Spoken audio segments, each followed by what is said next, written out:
what many consider one of the most terrifying encounters with an extraterrestrial ever recorded, the Zanfretta UFO Incident.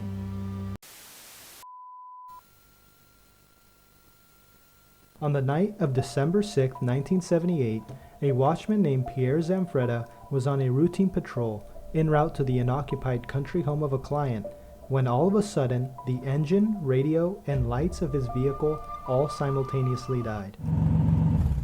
It was at that moment that Zanfretta saw 4 lights moving around in the garden of his client's house. Assuming that the strange beams were emanating from the flashlights of would-be thieves, Zanfretta quietly climbed out of his car with his revolver and flashlight at the ready. The security guard slipped through the open gate and crept along a rock wall in an effort to get the jump on what he still assumed were ordinary burglars. It was then that he got the shock of his life.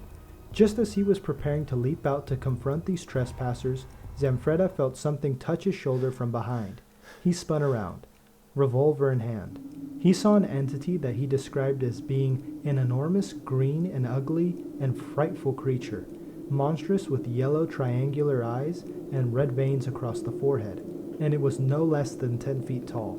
Zanfretta was so stunned by the sight before him that he immediately dropped his flashlight and sprinted away from this bizarre brute.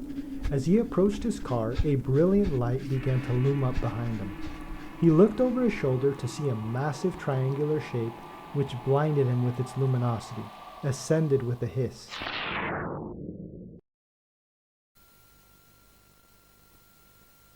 The very same night, they found 2 distinct marks in the frost-smothered grass behind the country home, which some have speculated may have been created by the triangular UFO's landing gear. During the investigation, it was revealed that no less than 52 citizens from the surrounding area had reported spying a bright, glaring illumination emanating from the direction of the house. At exactly the same time, Zanfretta testified to watching the triangular UFO rise up into the atmosphere.